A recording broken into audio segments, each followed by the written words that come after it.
What's up, everybody? Welcome to episode 43 of the Blue River Bowhunting Podcast. I got Mike Larsen, the OG of GoWild, on here with me this week. I met Mike down at the Send It Slam there in Louisville. I may have had one too many beers and asked him to hire me as a cameraman about 10 times. But how's it going, Mike? What's going on? Doing well, man. Nice to meet you down there, and good to talk to you now. How you doing? Not too bad, man. It was good to meet you down there too. That was a very cool event. I can't wait for them to do something else like that. Yeah. The weather started to cooperate, and there were so many people. Didn't get to spend a lot of time with individuals much, but met a ton of people, and it was a lot of fun. Absolutely. So for somebody that don't know you or may not have followed you on Go Wild or something like that, introduce yourself a little bit. Okay, Mike Larsen, born and raised Southwest Michigan. A lot of hunting pressure. Lived there and hunted there pretty much my whole life, other than my military years and some college days. 54 years old and got a lot of experience, but learned it the hard way. Yeah. Started out as a 4-year-old trying to follow my dad into the duck blind, and caught the fever pretty early. I hunt anything that's legal anywhere that I'm at, but I prefer bow hunting for whitetails for sure. Absolutely, and that's exactly why I reached out to you. I know I talked to you quite a bit down there about hunting and stuff, but it just seemed like you were the type of guy to have a very good conversation when it came to bow hunting. And then when I looked on your profile and saw you're from Michigan, I've had a lot of Michigan people on here, seems like, here lately, and I've kind of asked him the same question. Do you think Michigan gets overlooked as a whitetail state? Yes and no.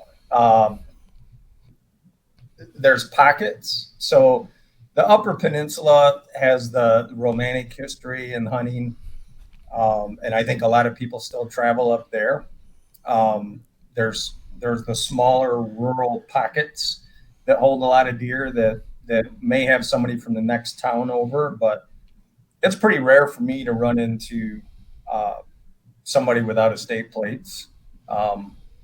We definitely have good trophy potential. Age class is the hardest part to get in Michigan. The genetics are there in certain spots.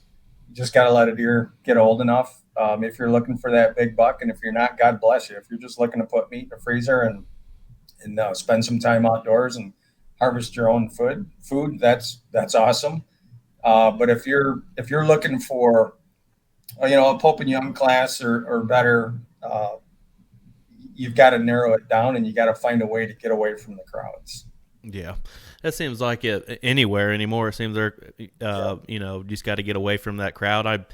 I did some public land scouting here in southern Indiana. We're hosting a public land deer hunt camp kind of thing in southern Indiana, and even me being from central Indiana, it still took me 3 hours to drive down there. I went down there all day, scouted it out, but that was one thing I was trying to keep in mind when scouting this certain public land, which it's over 200,000 acres. It's a very big piece of property, but that was one thing that was in my mind. I want to get the furthest away that I possibly can from anybody, and that's even if you drove here from your house just down the road. I want to go someplace in this property that ain't nobody going to, or maybe they're just overlooking. They don't want to drive that far off the beaten path, that sort of thing. But I can definitely understand where you're coming from on that. Well, and the overlooking part is huge. So, in Southwest Michigan, it's pretty rural, but there are large municipalities, and there's a lot of expansion of housing. So I work 17 miles from my house. I've been here for 28 years, and I probably pass well over 100 houses now that didn't exist when I started here 28 years ago. But finding the overlooked spots is where people somehow disconnect with getting away from people. But there might be a button hook that you could do to find where that deer is going to escape, or where that small shelter pocket is that he's going to lay out all day long. And, you watch the hunting public guys, and they're not afraid to get right into the bedroom. And I always tell people, to try to get more aggressive. Not stupid, but be more aggressive than taking a super low profile approach. You always got to watch the wind. You've always got to watch ingress and egress. There's a lot of things that are important, but one of the biggest bucks I ever killed with my bow was in a little slough of trees in a swamp in the middle of an apple orchard on one side and a cut cornfield on the other, and then a housing development behind. And by development, I say for my standards, not a subdivision or anything, but there were houses along the road.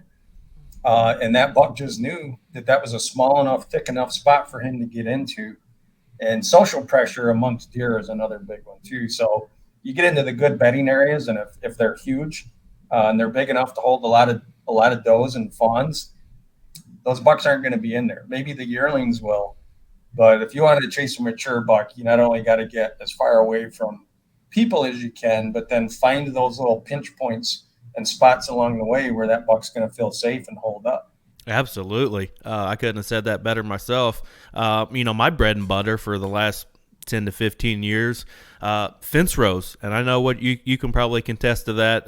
We're probably hunting somewhat of the same terrain features where you're at and where I'm at. And those fence rows in between big sets of woods has been my bread and butter for a long time. I've killed my biggest deer in the middle of nowhere. You'd be like, I am not going to sit out there. You're crazy, dude. And then all of a sudden, an hour into daylight, you're like, oh my God, you're watching me from very far distance with binoculars. You're like, man, he's in the spot now. Just a travel corridor in between those two big sets of woods.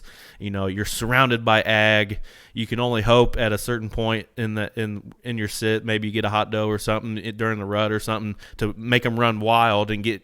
That's the hardest part of that is bow hunting those big wide open areas, because you got to get them within 40 to 50 yards, depending on how far you want to shoot. But when in a wide open situation like that, man, that brings back memories, because I don't really get to hunt some of that like I used to. But them wide open spaces can be a real game changer. Oh, absolutely, and you don't have to have big trees either. I mean, my favorite bow kills are from the ground. We couldn't gun hunt from a tree until maybe 15 years ago or so. So during firearm season, I spent a lot of time with my back to a tree and my butt on the ground. And I learned to get mobile with my bow and do the same thing. And fence rows, tall grassy areas along marshes you get into the cattails. One of my favorite things to slam the outdoor industry professionals on is they always talk about not hunting field edges. You're wasting your time if you're hunting the field edge. Well, I've taken some pretty good bucks on field edge. The same. You get just inside that tree line where they're going to stage. But when them does are out there feeding early, he's going to come check that field out and see where it's worth going that night. So there's a lot of things in hunting that can be specific to a spot, specific to you, specific to your method, and just get creative and be aggressive. Absolutely. So I kind of start my show the same way every week with my guests. But how did you get started in hunting? Just period, being in the outdoors. Well, I grew up in a family that hunted, and ironically, I'm the only one left that hunts. My dad's 80 years old. God bless him, still alive. But he had given up on hunting before I even got into it at 14, 15, really heavy. And a lot of that had to do with pressure. You got small parcels, a lot of competition, people stumbling in on you, spooking deer. And he was over that and kind of got out of it. And my love of the outdoors persevered through all of that. And I found the best way to, I don't want to say confront people, but to deal with people during those situations. I have 3 pieces of private property that I hunt, 2 of which I own. And I deal with trespassers and line-sitting neighbors all the time. But my love for the outdoors and hunting outdoes my dislike of having to deal with that. So my dad, when I was real little, would come home from work and literally would start shedding his work clothes the second he got in the door. We'll go down to my mom and dad's room and get into his camouflage and grab his shotgun and be heading right back out the door to go. So obviously, little kid, emulating dad, loved being outside. Cut my teeth on waterfowl, which was, back in the day. I'm 54 years old. Back in 1980, that was about the only thing a 12-year-old kid could hunt, because you had to be 14 to hunt with a firearm. You could hunt when you were 12 with a bow back then, but I didn't have any bow hunters in my family, so I didn't really get into that until the time I was about 14. I had an older brother that got a hand-me-down bow from a friend of his and started to shoot in the backyard. And just like getting up close and personal, it's a much longer season than the 2-week firearm season up here. So, and it starts first. So you spend your time winding summer down by scouting and ramping up for the September waterfowl season, and then everything goes away when bow season hits. The shotguns get locked up in the safe, and I'm all business. So, been fortunate enough to hunt, I think, 7 to 9 different states, 2 different countries, and there's nothing like it. So I was hooked from a very young age and persevered beyond other family members by putting up with some of the things that we have to today. Absolutely. So when it comes to traveling to other states, what dictates where you go and what you do? Is it something that you plan very far in advance, or is it something like, hey, I got it done in Michigan this weekend, I'm rolling, I'm going someplace else? Usually it's in advance. Not that I couldn't be spur of the moment or spontaneous, but I haven't been much. I like to plan my routes out based on what my potential is back home. That buck I was telling you, the biggest one I ever killed with my bow, I saw that thing 3 nights in a row between 60 and 80 yards. And on the 4th day, I was leaving on an Iowa pheasant hunt. And I'm telling you what, it was the most miserable pheasant hunt of my life. I had a good bird dog at the time. We shot our limit of birds every day, but I knew what was waiting for me back home and worrying that it was going to change his patterns. And that was in early November. I got lucky. I came home, climbed up in a tree, hoping that he would show. And about 5 to 10 minutes before I expected to see him, I heard brush breaking, looked over my left shoulder, and I saw a guy walking through my woods, walked right to the base of my tree. So I'm on private property that I own. He's obviously a trespasser, but he's not hunting. He's wearing blue jeans and a T-shirt out for a walk. So I whispered down to him, what are you doing, dude? And he said, my wife is looking for a red maple. I was just going to see if I could find one. I said, well, I own this land. I don't have any red maples. If I did, I wouldn't give it to you. I'm in the middle of hunting here. Can you please leave? Sorry, nice to meet you. And he left. 5 minutes later, that buck came in. Wow. So we were either quiet enough in our talking that it didn't affect it. It kept his pattern, or maybe he heard the guy walking away, so he was coming in to see what was going on. I was hunting over a very active scrape, but that's the stuff that you got to deal with that we talked about, that I'm willing to persevere, and then that paid off. But I've hunted Colorado for elk. I think I have 18 or 19 deer points in Colorado right now. I've got 7 or 8 elk points.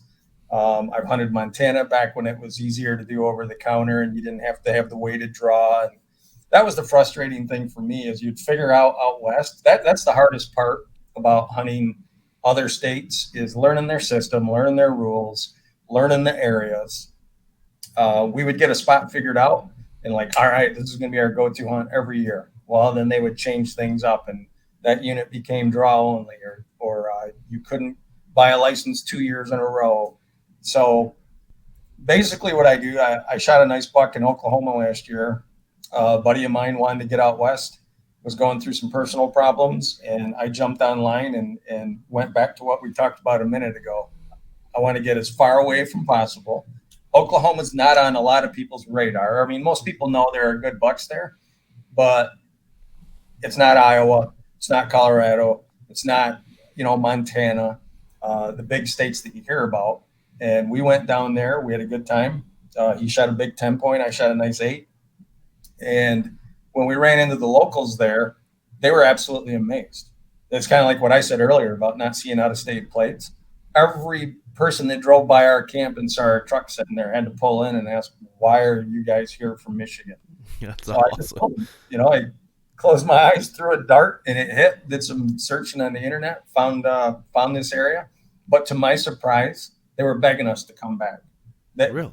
nicest guys in the world. The night my buddy shot his deer, I was walking out uh, from way deep in 5 miles. So I got Wow. back well after dark, got phone signal. He had told me he had got one, and we were in an area that was a mandatory check in.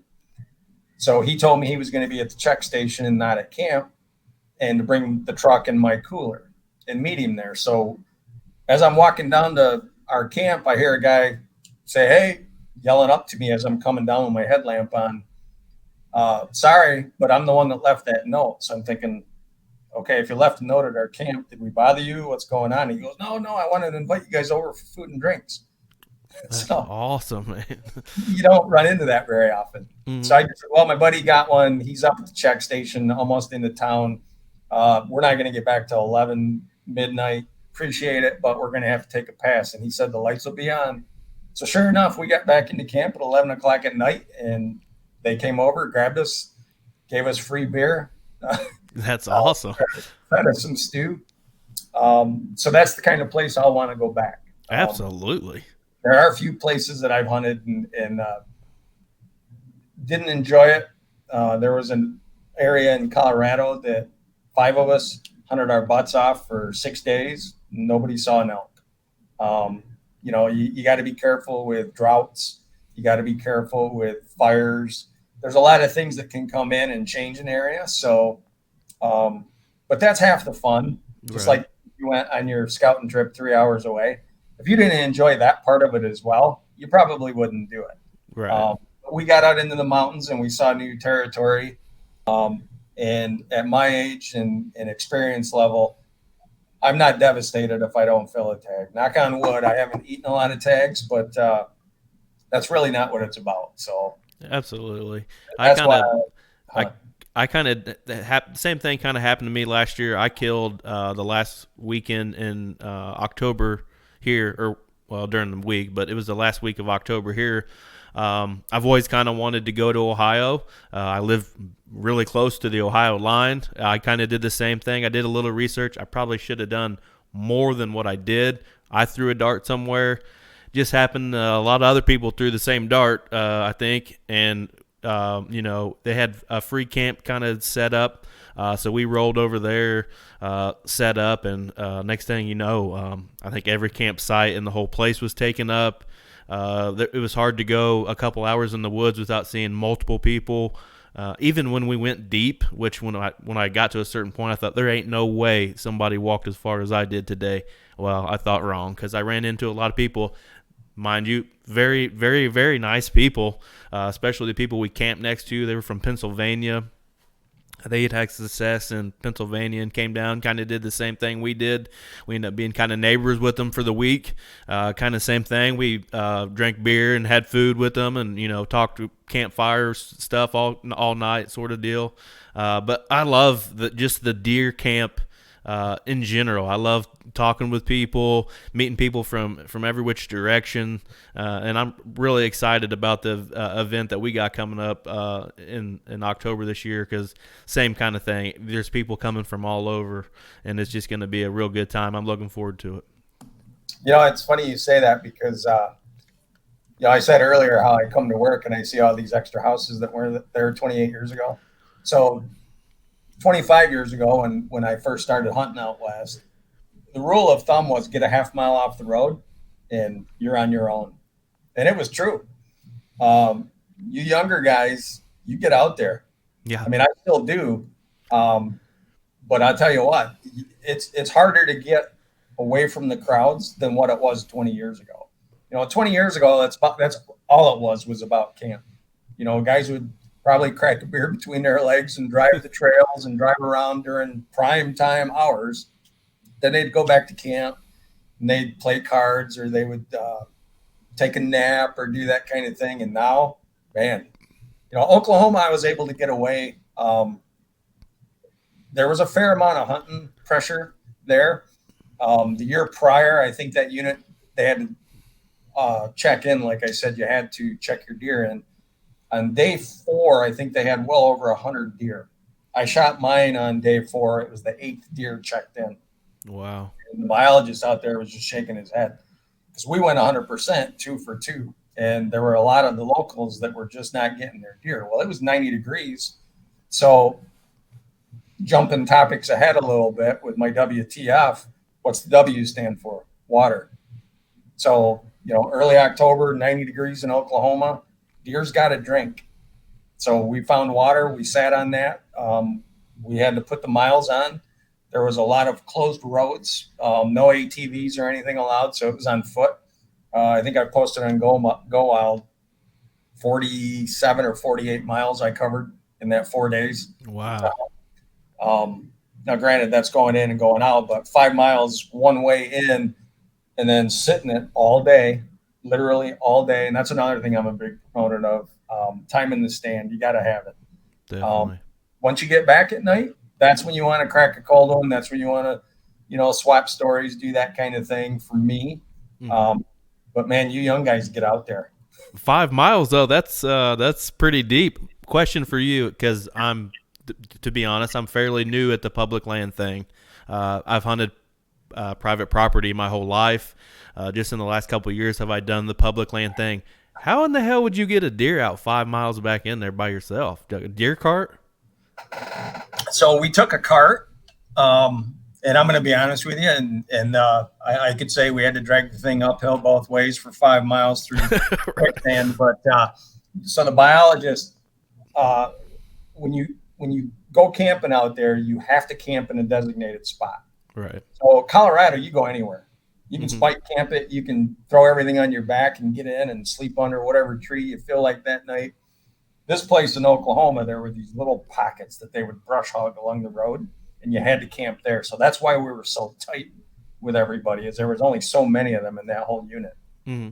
As the biologist was coming around, he saw our cart, and he just said, hey, so when you look at the map or you look at Hunt Stand or Onyx or whatever, you will see 2 tracks that cut through this area. You guys cannot go on those if there's a gate, but I can.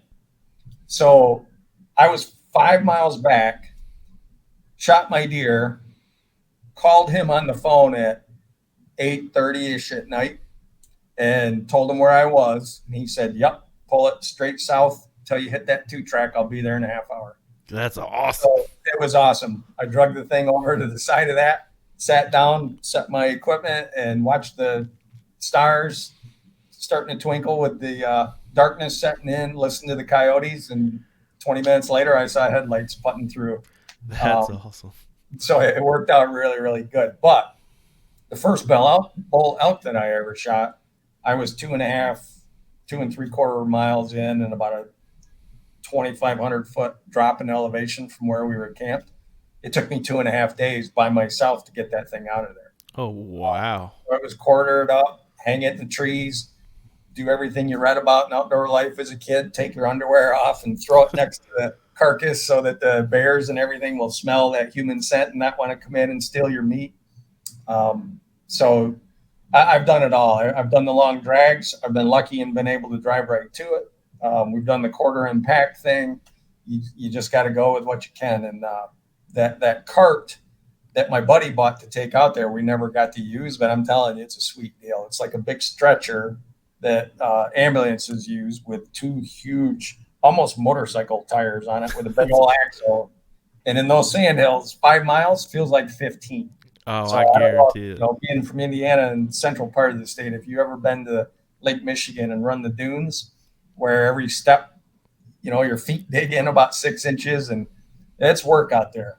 I guarantee it. Kind of go back on the hiking back in there thing. I'm going to Kentucky next weekend for their opener down there, filming my neighbor, and he kind of showed me where we were going opening morning, and I was like, wow, buddy, that is a hike, which I'm fine with it. I'm young enough where it doesn't really bother me all that much. We're both saddle hunting for the first time, so we're going in a little bit lighter compared to having climbers or whatever on our backs. But I'm looking forward to cutting my teeth a little more each and every season on the public land thing. I really give props to everybody that's been able to do that. Maybe that's the only thing they've been able to hunt their entire life. It's definitely a whole different ball game. And going back on like the hills and Dragon and all that stuff, a lot of these places that I was checking out this past weekend in southern Indiana along the river, that was one of the first questions that came to my mind. Like, how would I get something out of here? I wouldn't know what to do. I've never really been in that situation. Take a pack frame and plenty of game bags and a lot of paracord, and you'll find a way. The shaded areas, even when it's warm, the game bags are mainly to keep the flies off. Get it up where there's good air circulation and going to be a lot of shade. If you can find any water, try to find a tree near that water, because I'm sure you've noticed every pond, lake, stream, creek you've ever been to, it's cooler, with that water evaporating off, and it cools things down. But you'll be resilient. And Right. when you go on that Kentucky hunt, the only thing I can tell you is have your mindset be this trip is to learn. And if we learn anything, that's successful. Nobody's going to argue with killing a deer on public land on their first time ever into somewhere. But I'm telling you, each year, that little piece of the puzzle stays in your brain. You start connecting dots and figuring things out. The very first elk hunt I ever went on, if I had that same day to repeat today, I'd have a 380-inch bull on my wall. Nice. But I didn't know what to do. I started to hunt them like whitetail. That was my experience level. And I got down into an area and I caught the herd bull pushing his cows down into a meadow, and they fed at 400 yards. And the wind was kind of crossing. I just stayed there. I had read at that point that wherever you see elk come from in the morning, or when they go back into the timber in the morning, that's where they'll come out at night. Well, I played chess with those things for 4 days because they'd pop out over the next draw. So I'd move to that draw, and then they would come out where they were the day before. So I would move back to that spot, and then there was a third draw that they came out. The meadow that they hit was the same one every day, but they ingressed and egressed differently. But if I knew today, or if I knew then what I know now, I'd have cut up into that black timber, circled around on them, and came down. And then as they were going to leave that meadow, I would have known what draw they were going to be in, and I could have hauled butt up into that chute and caught them coming through. There's no doubt in my mind. But I didn't know that at the time. So not sure what year that was, probably 95, 96, somewhere in there. I remember that very, very clearly. And instead of being bitter, I have a fond memory, because the first bull that I did kill was because of what I learned on that trip. So as you're getting into hunting public ground, just go in with that mindset that I'm just going to grab pieces of the puzzle until I can poke this together. And if one of them happens to have a deer behind it, thank God. But if it doesn't, don't get discouraged. There's always next week, next month, next year, and it'll all start to pay off. Well, the good thing is with that, I'm going with some guys. This is they do this every year. This is their 11th year going. I got the special invite. Nobody really ever gets that invite from them. It's a tight group of buddies that have been doing this for a long time, and they've actually killed some very nice deer down there, even one in full velvet. They usually go down for the opening weekend, and then they may pop in and out throughout the season, a weekend here, a day there, because it's only like a 2.5 hour drive from our house to where we're going to Kentucky. So it's not a super far drive, but they kill giants at home, so they're not really worried about Kentucky. But they use Kentucky each year to get ready for everything coming later on in the year. That they have fun with it. They work those kinks out and beat the rust off themselves. You know what I mean? Get ready for hitting it hard, and man, I can't freaking wait. I'm ready to leave right now. Yeah, no, good luck to you, and have fun. And I know what you're saying because before I had kids, we bow hunted in Wyoming, um, and that's the only velvet buck I've ever killed. Shot a nice 8 point. Uh, that was satisfying because it was a place I'd never been. Uh, Kind of a style of hunting that I've never done with the level of openness. Hmm. Wyoming's a very diverse state, and we were at the base of some foothills that had a lot of alfalfa fields and a lot of water. Um, First morning in my tree stand, I had a moose literally walk right underneath me. That's awesome. Um, then a moose with a calf, another cow with a calf walked underneath me, and those two fought over the calf, literally. Like I couldn't tell who was mom. Ended up shooting that deer and decided this is what I'm going to do. It's a September hunt. We don't open until October. I'm going to come out here and, like you said, jumpstart my season, have a little bit of fun, maybe up the odds of putting meat in the freezer. Uh, I'm not as selective when I go out of state. Um, I have passed up a lot of bulls and a lot of bucks, um, but my thing is I want to take a good representative animal. So if it's a muley, a nice 4x4. I'm not going to take a spike horn that I could take back to Michigan if I wanted to, which I haven't even done that in years. Got nothing against it. God bless people that do. I challenge myself more. So as you learn and those pieces of the puzzle start to come together, that's when you can challenge yourself more. When I hear a young kid pass up a 2.5-year-old 14, 15-inch 8 point, drives me bonkers. I'd be like, son, how many deer have you killed? All right. None or one.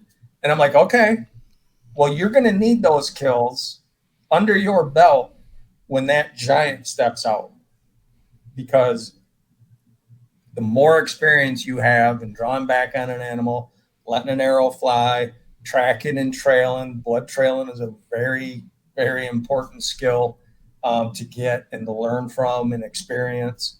If you're holding out for that booner or that Pope and Young, you've done yourself a disservice. So good for you getting down there with that group and getting in and learning and adding more pieces of that puzzle. I love it. And it's I've had people ask me here recently, are you doing the public land thing because it's a popular thing to do right now? And my answer to that is no. It's simply an adventure for me. It's outside my norm of hunting fence rows in cornfield, Indiana. I'm getting to see stuff that I would never ever get to see unless I went on adventures like this. And famous words of my buddy Adam, my neighbor. You can't make memories on the couch. You got to get out there and have fun with it. And the more that I do that, and I'm open to it, I have endless stories, as I'm sure you probably do too. Yeah, and the only way to get them is, like you said, is to get out there and get in the stand and bust through the brush and learn. I know that not everybody can afford to go out of state, but I'll be honest with you. When I go to Colorado, the most expensive part of that hunt is the tag. Right. When I started hunting elk, it was $250 for a non-resident. Oh, wow. And I've only been putting in for points the last couple of years. So I'm not even sure what it is, but I know it's well over $600. But when you stay in a wall tent and you pack all your own food in and don't stay in a hotel, you give up some of the amenities in life and taking a shower by taking your scent shield wipes by walking around behind the tent when nobody's looking and wiping down and doing those things. There's a lot of ways to save money. So that's the other thing is don't let expense get you. There's ways to do it. Absolutely. What's maybe a state that you've never hunted that you've always been kind of dreaming about or thinking about hitting that you've never got to hit before? New Mexico. New Mexico for some elk. I'd love to elk hunt in New Mexico. Just haven't taken the time to figure that out. I almost did that last year instead of going to Oklahoma. I had that buddy hit me up, and he's like, dude, I know you're experienced out west. And he is as well, but hasn't been out much over the last decade, probably. New Mexico is kind of where it started, and it was just, and that was a tall mountain to climb, no pun intended, to try to get that thing figured out. But that's where I would. That's my dream hunt is chase bulls down in New Mexico. That's awesome. So you touched on it a little bit a minute ago. Continue the WTF method and explain what that is. Yep. So if somebody's new to the game and they don't even know where to start, you've heard the old adage of you can't kill them where they ain't. So you got to figure out where they are. And whitetails are creatures of habit. And just like I mentioned with the Oklahoma hunt, water was key. So my approach early, when you have those summer days that resurface in October, I don't let the temperatures scare me. So when you watch all of these shows and people talk about, oh, the deer weren't moving, it was too hot. Deer eat 5 times a day, minimum, and they've got to drink water, just like you and I. So if you can find water that is close to shelter, so the difference between a mature buck and the does, in my experience, is that the does will get up and they'll walk 100 yards and they're in their food, they're in their water. They'll go back down to the closest cover they can find and lay down. Well, because they do that, bucks generally don't like social pressure from other deer, especially mature bucks. Uh, Take that 8 to 10 days of rut time out of their life, and they are probably the most reclusive animals in the world. So, to start with, when the season's early, I know they got to have water.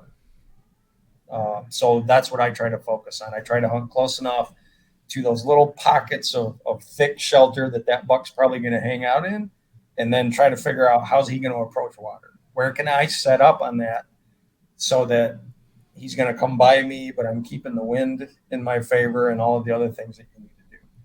The next one, the T, is testosterone. When that starts bumping and those necks start swelling up and they get stupid, anything goes. So generally, what you want to do at that point is find out where the doe groups are. So that is going to be a little bit closer to the food in the water in those sheltered areas. And that's why I said earlier, when all these so-called pros, which I'm not by any means, but when they write articles or say on their TV show that you're wasting your time if you're hunting a field edge, no, you're not. Because as long as you're not putting a lot of pressure on a piece of property, and you can find this on public ground as well. If you're getting far enough away from everybody and those animals aren't disturbed, they will move 45 minutes before dark, sometimes even earlier, especially out west when you get into those big areas of land where there's very few people. Where those does are going to come out and feed, that buck's going to get antsy and he's going to want to scent check them and he's going to want to breed them. So he's going to come closer to those areas. So that's the T. The water obviously is early, get him where he's trying to hide and goes after water. When his testosterone's flying, where are the girls? That's where he's going to be. And then the last thing, the F, is food. So after they've gone through that rut and they've wore themselves down, I shot a 5.5-year-old buck one time that literally probably had an inch thick back straps. Wow. His spine was sticking up, his ribs were sticking out, had absolutely nothing to do with any injury or any sickness. He just wore himself out. He was covering miles, bird dogging every doe he saw. He's got to put that food back on in late season, right? So he knows when the girls shut down. He knows when his testosterone is not firing as much, but it still will all the way through January, maybe even February. But now he knows that he's got to survive and he's got to put that weight back on.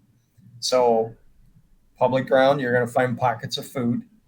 If you don't know what they're eating that time of year, call the local biologist. Most wildlife management areas or counties or units, depending on where you're at, they have a game biologist that specifically oversees the elk herd, or the whitetail herd, or the mule deer herd. Find out from that person what food are they eating in the late season. So if you're late November out west and there's snow flying, Ask the biologist, how much snow does it take at elevation before the animals actually come down? How many of them have enough food that they can stay up there? So WTF method that I try to use and teach goes with the season in that order, and it's water, testosterone flowing, and food. That's awesome. I love that adage, and I'm not stealing it by any means, but I'm definitely gonna talk about that because I got a cousin right now. He's never hunted anything ever. He's been a big fisherman for years, and he's been asking me a lot of questions on, everything. He's never done it at all, and I'm gonna try to take that time to get him out there and all that. But that's a good tool to, maybe for somebody that's never set foot in a whitetail woods. That could definitely help you out if you were just looking at OnX or On Hunt or whatever all them things are. I use OnX, but trying to find a place to set up if you've never went anywhere before can be freaking huge. Oh, absolutely. I mean, and it makes life simpler when you're focusing in on that one thing. When we were in Oklahoma last year, one of the other things I like to do when I go on an out of state hunt, I like to be there at least 2 days prior to the season so that I'm not stumbling around the woods with a bow in my hand, scouting, trying to learn a new area. And we could not find water. So when you looked at Hunt Stand and you saw these little water pockets, well, that picture was taken a year or two ago. And we found out there's no water in this river. It was a completely dry riverbed. Some of the swampy looking areas that had little pockets of water or small ponds were knee deep of marsh grass. Still had cattails around, but there was no water in it. So we really had to work, and you had to get out and burn the miles to do that. But that became our focus because it was that time of year.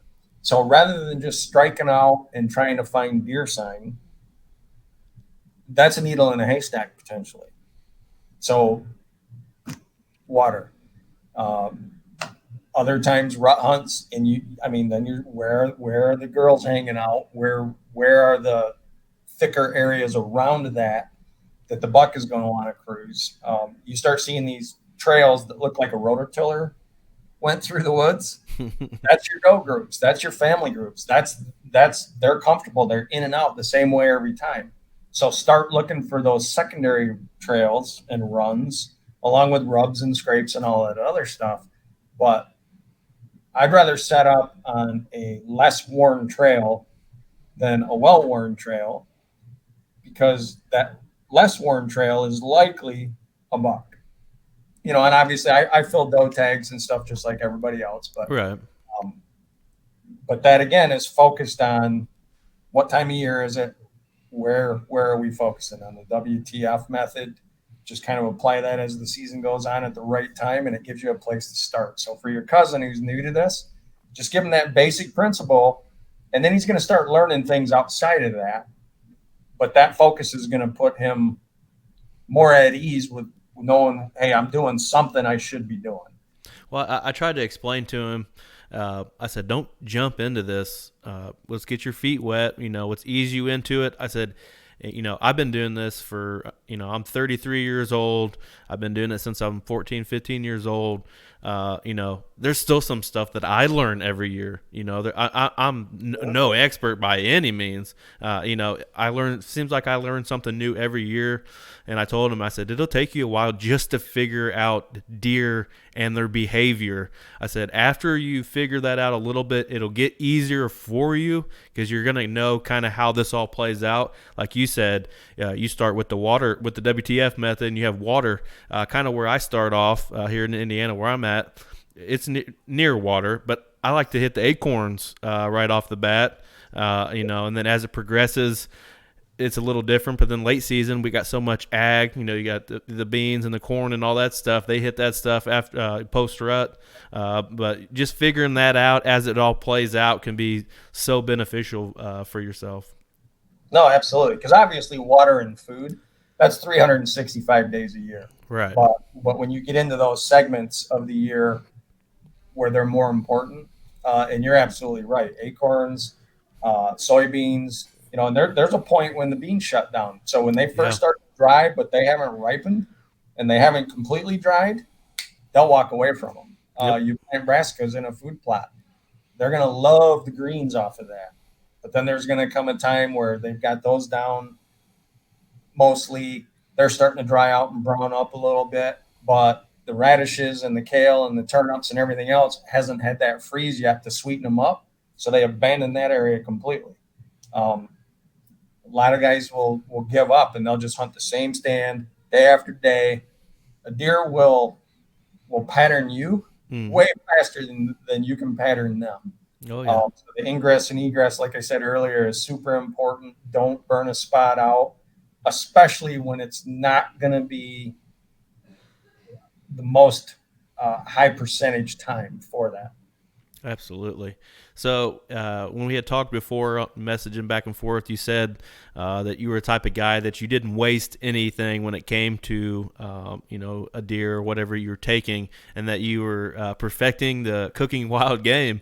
Yeah. What's some dishes you like making with some venison?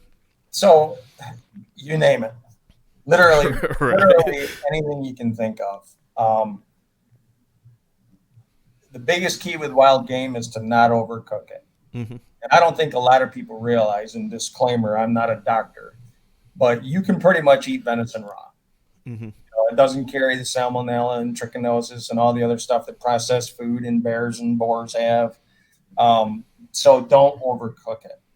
Um, Don't if they the call that like tartar or something like that? Raw, pretty much Absolutely. raw meat. Oh, absolutely. And I've done ceviche with venison where Oh you yeah. put the limes and the lemons and some cilantro in there and you let the acids cook it. Right. Um, but my big thing is if I'm cooking a steak or a back strap or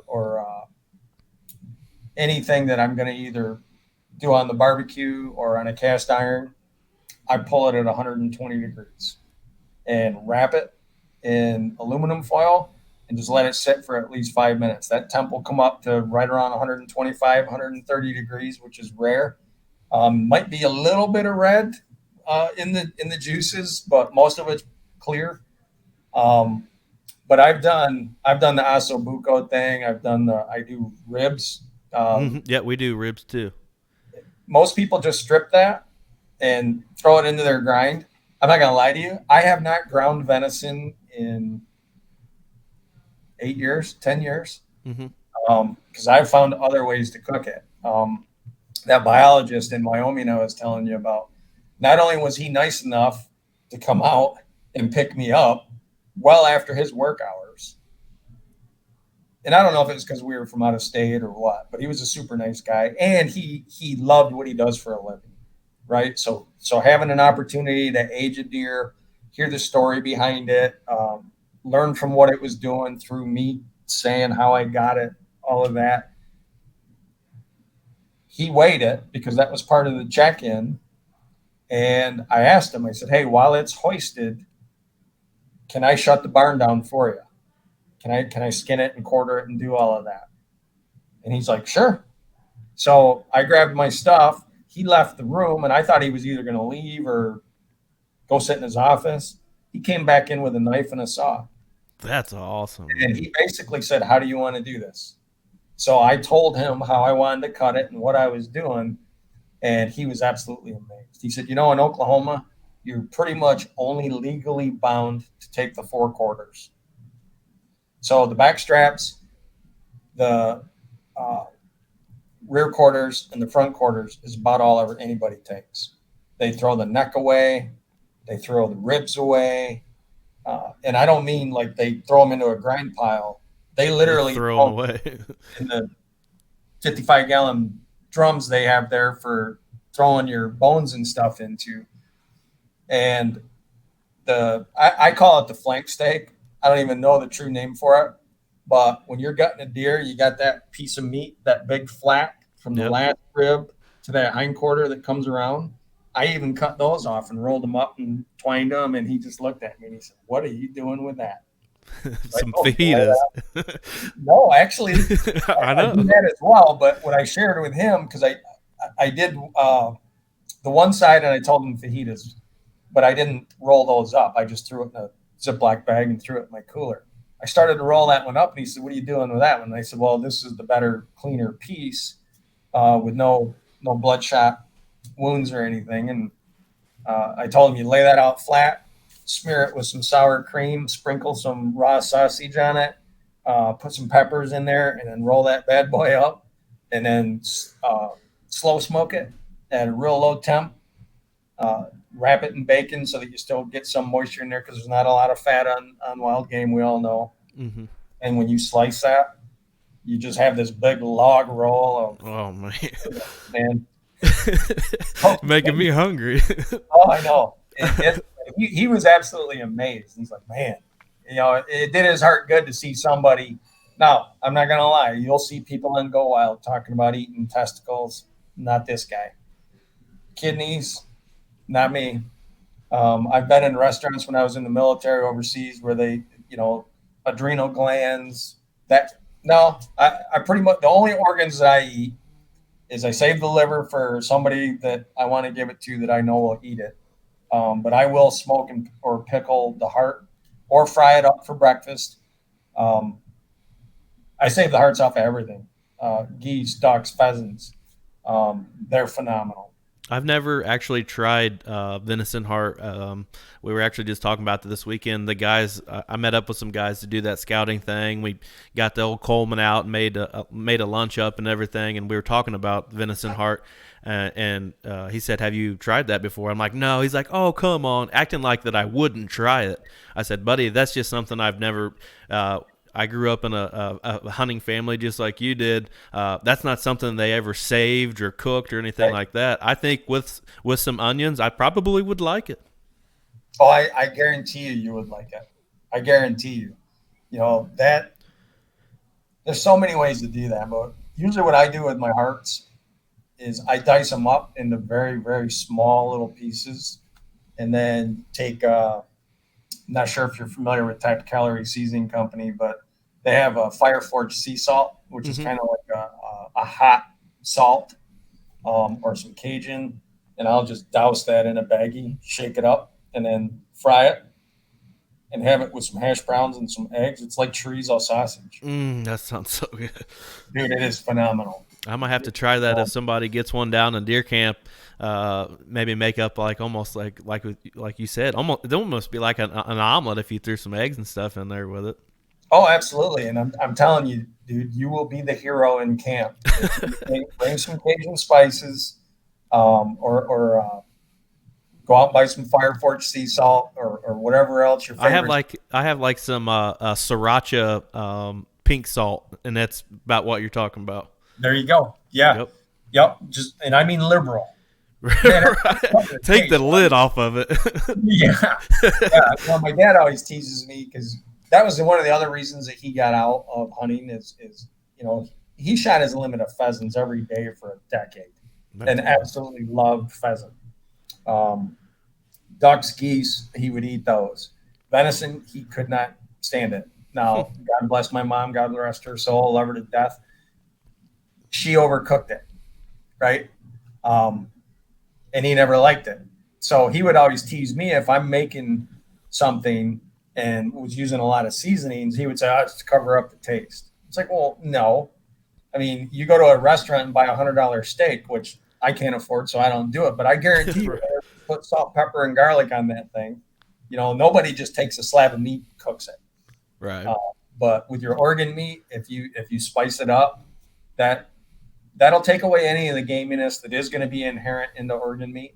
But man, sneak that along to camp next time. Yeah, I'm gonna try that. Hopefully, I might even be able to try it in Kentucky next weekend. Hopefully, get something down there. There you go. I want to hear about it when you do.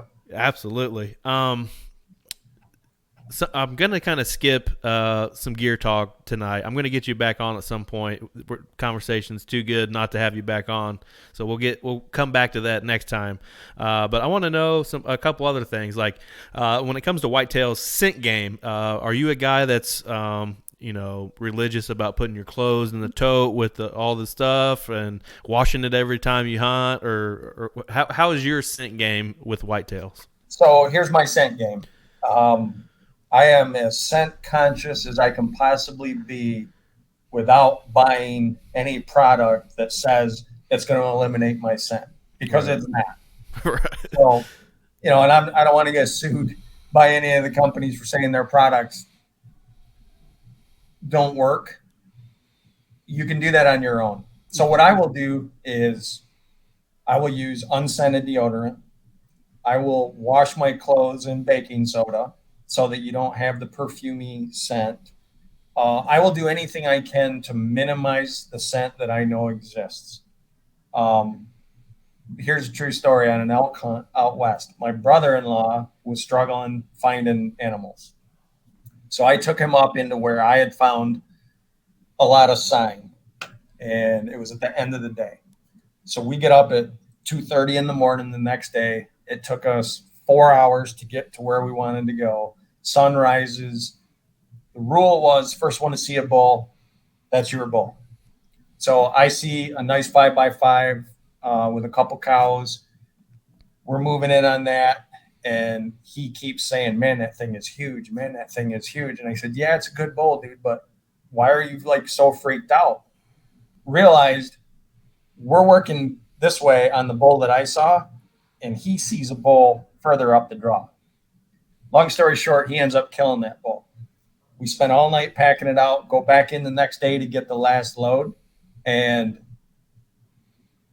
in the cold weather, mouth breathing up in the mountains, being a flatlander, I was developing a sore throat from just breathing in cold air through my mouth constantly.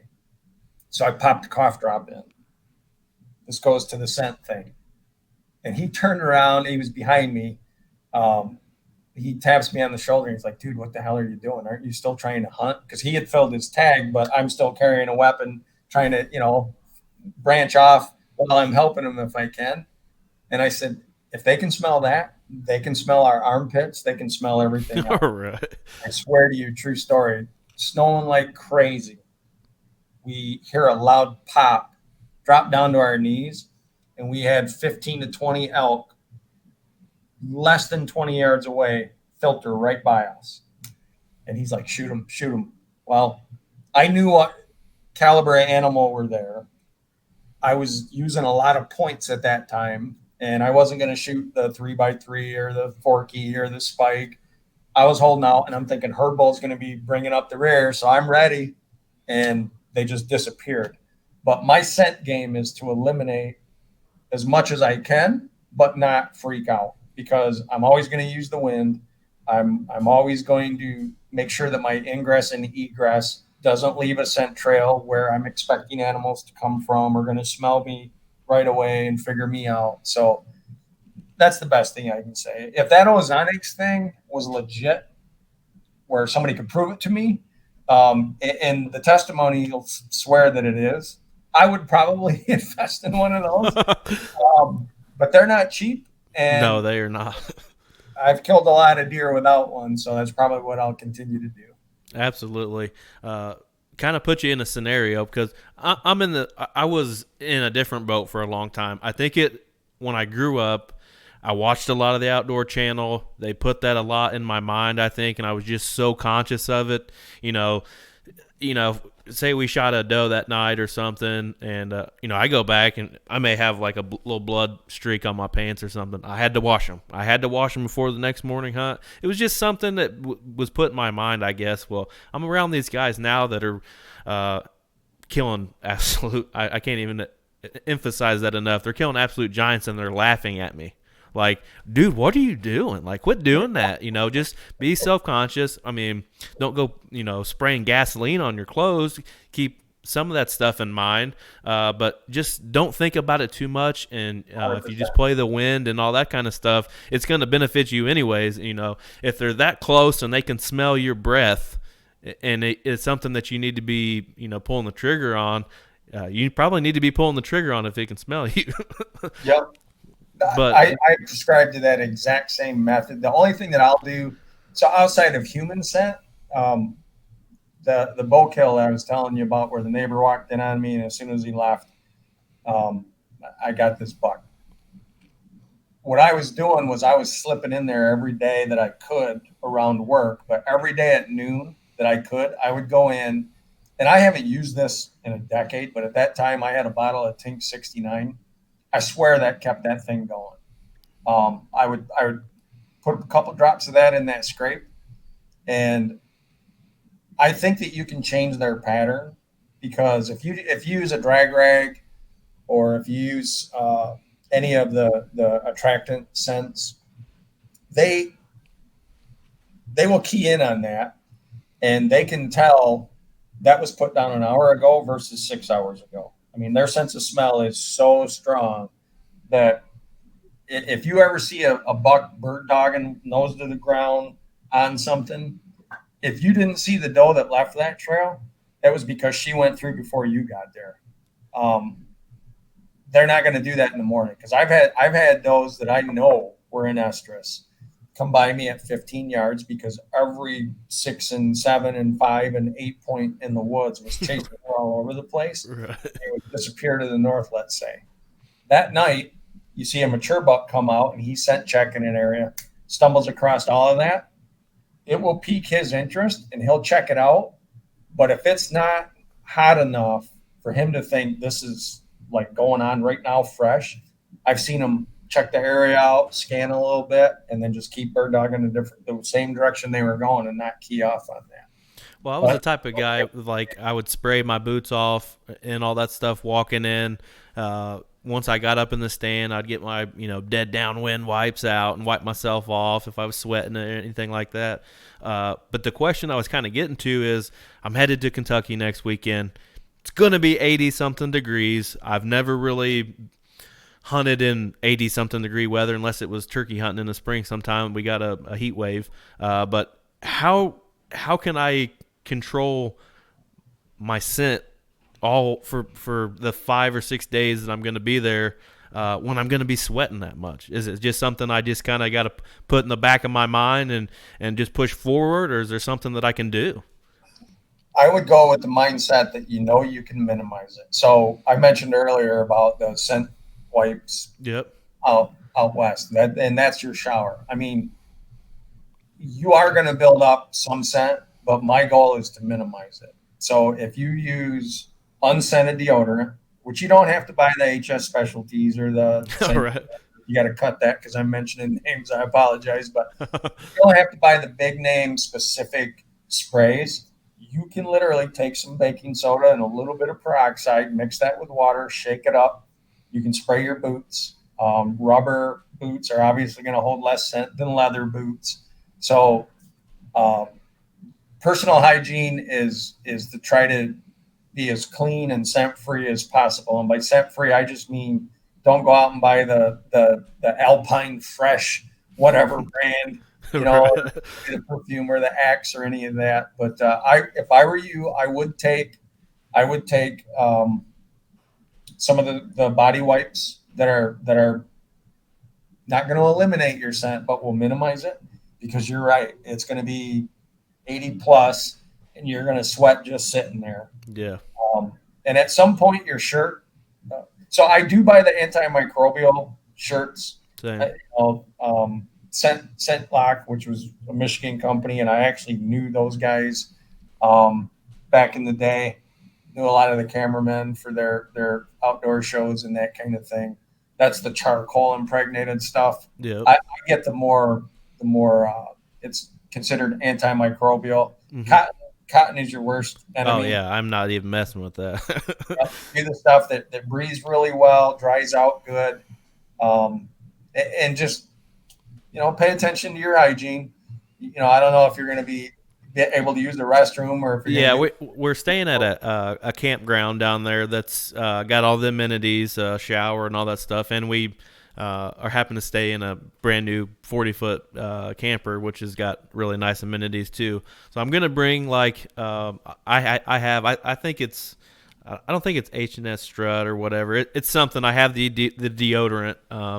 But I'm also going to bring like a body wash or a shampoo or something like that. Try to keep it to a minimal because you have a bag to put your hunting clothes in. Yep. I do that, and you can use a black garbage bag. Somebody gifted me one of the big giant. It looks like a gallon size, or it looks like a Ziploc bag, but I mean it's ginormous.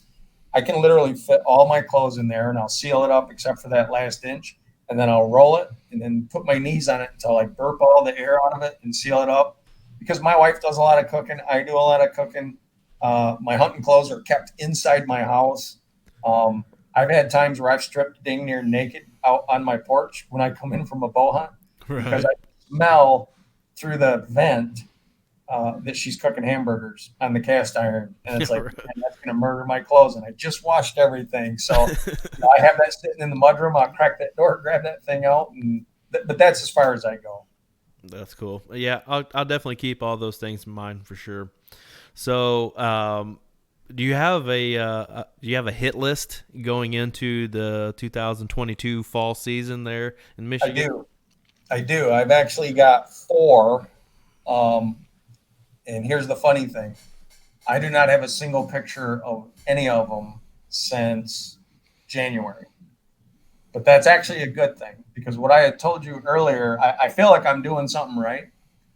So last year, all summer long, I was seeing these four absolute studs that I was all amped up about.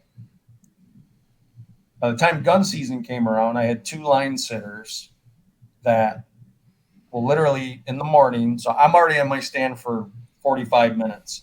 They will drive their quads out, park at the base of the tree that they're going to climb, sit in it for 2 hours, walk back down, go shoot the bull with each other, go walk back, jump on their quads and drive away. That pretty much shut the action down. But also last year, I had mostly beans on my property. They like those all summer long when they're green before they dry. Then they'll come back during muzzleloader when the snow's flying. This year it's corn because it's rotated. Mm-hmm. Other than my food plots, I have very few deer on camera right now. I've got one narrow little 6 point that's super tall and going to be a good buck someday. But the property behind mine, so there's a 100-acre woodlot between my farmland and the next farmland. Those studs are hanging out over there. And I like that because my corn is green. They're not eating it yet. There's no pressure to push them into that corn. They're eating those green, lush soybeans right now. But I know when the pressure hits and that cornfield dries, they're going to come over to mine. I've got the food, the water, the shelter. I've got the food plots out where I've got brassicas, I've got snow peas, I've got the WHS premium blend, which is the peas, the beans, the ryegrass, etc. I'm pretty confident that I can do that. Now I've set that all up to try to pull the deer in and set them where those guys in the quads claiming their stand constantly aren't going to push those bucks out of there. But that is my hit list. There's four of them. One of them is my biggest buck scored 151 and 2/8. This guy is well into the 160s for sure. That's awesome. We checked some trail cams this past weekend, and we got, I think there's three in there, two for sure that are repeat visitors. This place is an overgrown pasture that butts up to a woods surrounded by, this year is corn, surrounded in corn, but it's just it's a big buck summer hangout. I always call it their paradise, Love Island kind of thing, just joking around. But, when they go hardhorn, they're gone. They'll never, I mean, they may come back once or twice, or there may be one that hangs out longer. But normally when they get hardhorn, they're gone. And I'm like, man, this blows, because there's a couple that are really nice in there. So every time we check it, I'm like, I can't. It's almost, I wish we didn't put a camera out so I didn't see them, because then I've tried to focus too much on that particular property when I shouldn't. And it may be a thing where you might be able to get lucky the first week of October or something, maybe catch him getting up out of his bed. It's an overgrown pasture. They could bed almost anywhere. There's a small little creek that runs through it. We put in a watering hole and a food plot this year. It's looking amazing right now. That's probably why we have all these pictures that we do. But from somebody like yourself that's managing these properties, what's something that we can do to get them to come back and stay? I mean, it's probably not something that you can really control, but what's something that we could do to maybe increase our odds? So have you ever heard of hinge cutting? Yes. So hinge cuts work for me because when I talked earlier about that mature buck does not like social pressure, you can do a hinge cut in a normally open area that will not hold a lot of deer for bedding, that he'll take that over. So if you do a small hinge cut that's not big enough to have all these family groups come in and establish dominance in that area and then create social pressure that he's going to avoid, goes back to my biggest bow kill I was telling you about, where there was just this little tiny sliver of woods with blowdowns and a pond in the middle of it, surrounded by apple orchard, a cornfield, alfalfa field, and then houses. And it's not big enough for the does to move into and feel comfortable because they hang out in larger groups. He was in there all by himself, and he knew that when the sun went down, he could go to the north and he could get into that cut cornfield and that apple orchard, and he could socialize with all the deer that he wanted to scent check and socialize with. But then he could disappear and be on his own. So one of the things you guys can focus on is create that log cabin that is your dream and would want to live in, away from everybody else, for a buck. So have 2 or 3 of those that they can kind of establish their own little spots, but you're not going to have it so big or so vast that you're pulling all these family groups in to be able to feel comfortable and hang out. Do you think that the food plot and the pond that we put in, do you think that's overkill in a place like that, or do you think it's something, even if it benefits the does that hang out there all year round, do you think it's still beneficial to the deer? Well, number one, it is beneficial. It creates another bar on the street for the boys to hit, if you follow me. Yeah, for sure. What I like to do with food plots is I like to make them linear to where I think they're going to go anyway. So if there's a block of woods that deer is going to travel half to 3/4 of a mile, which is easily average, certainly not rare. Those mature bucks, they cover a lot of ground at night to go to the food.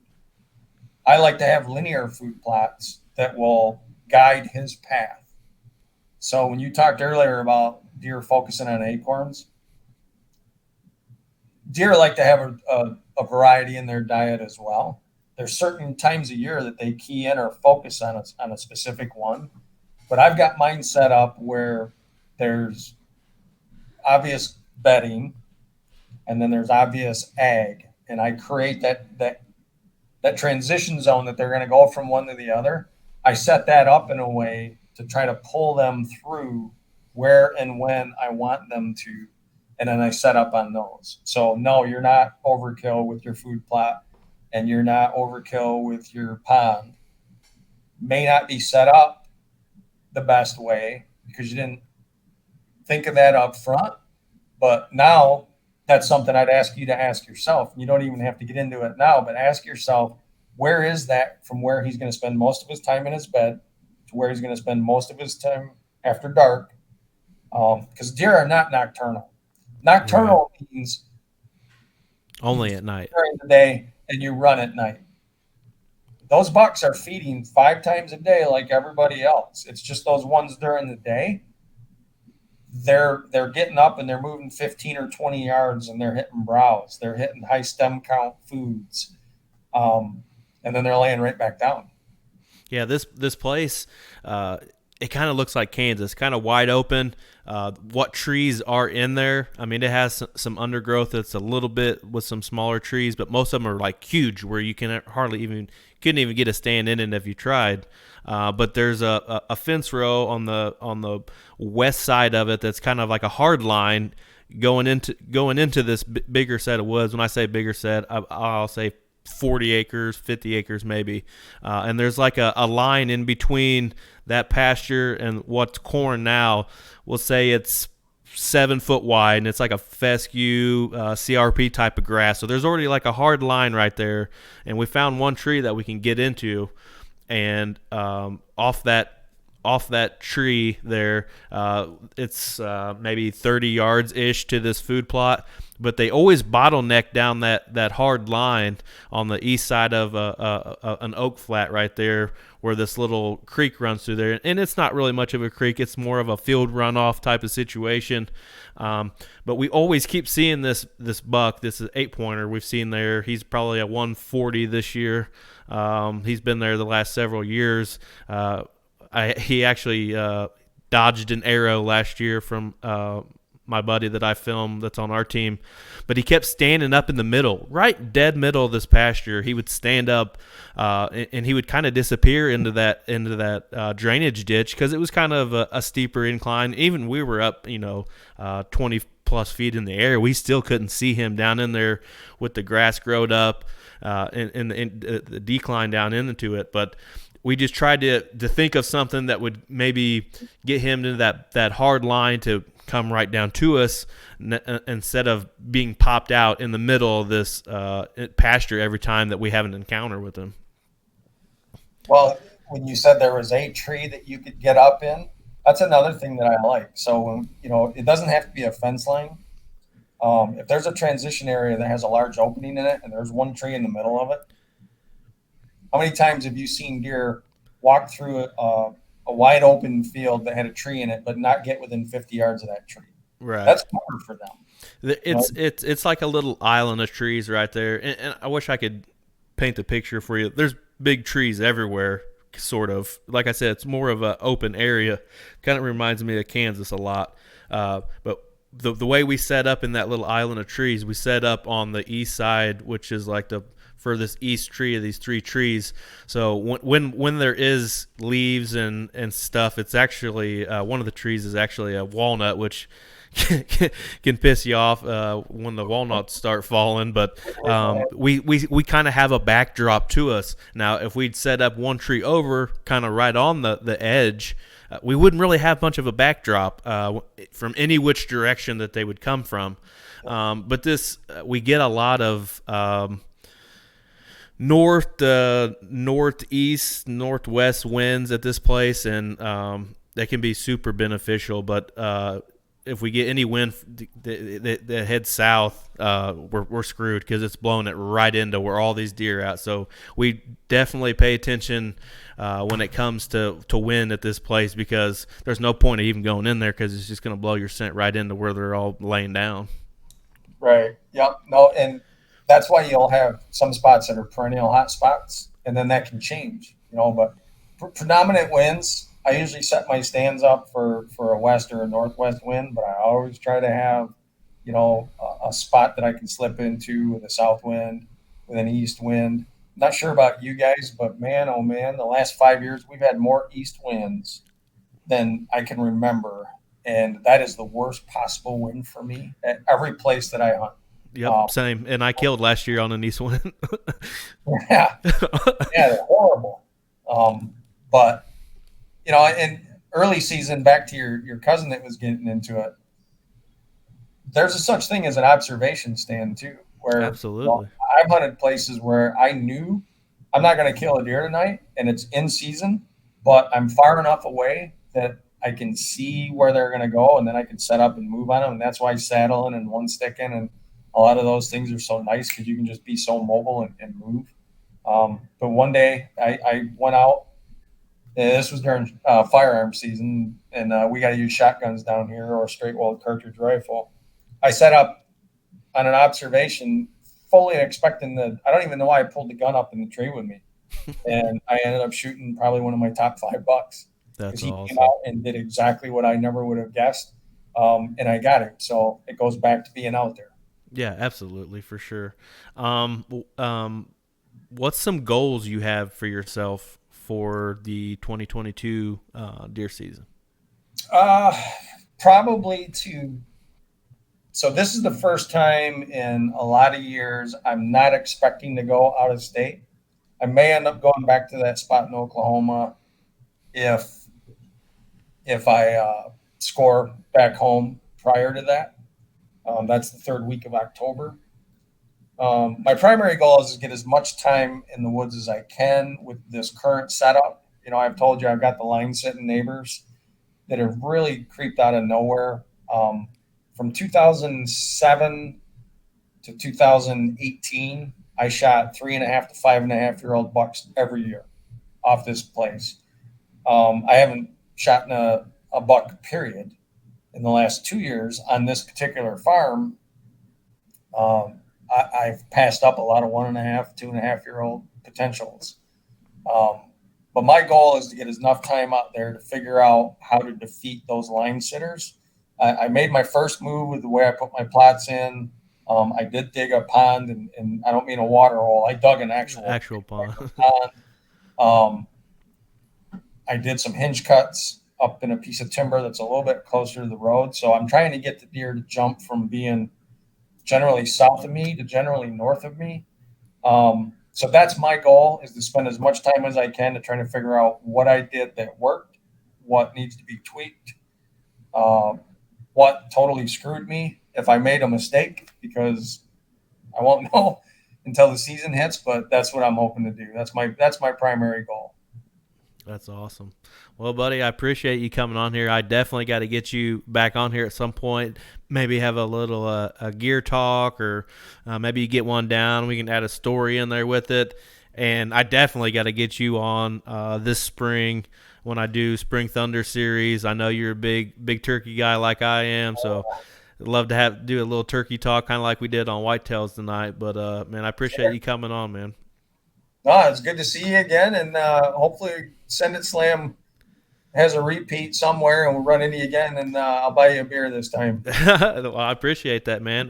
Tell everybody where they can find you at on the old social media. GoWild is, I have an Instagram account that I use to follow my kids. Probably open that up once or twice a week, but GoWild.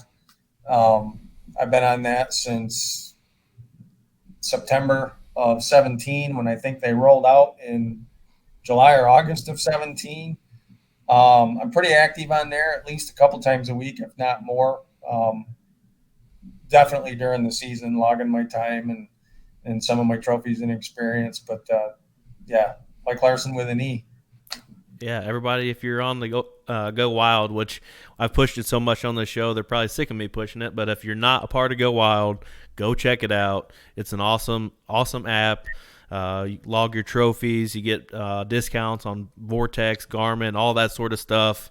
And follow Mike on there, what he's got going on in Michigan this year. But you can find Blue River Bowhunting on Twitter, Facebook, Instagram, GoWild. You find me on LinkedIn. And give us a subscribe, a like, review, all that sort of stuff. You guys know it. I say it every week. But you guys have a good rest of your week, and we'll see you again here next time.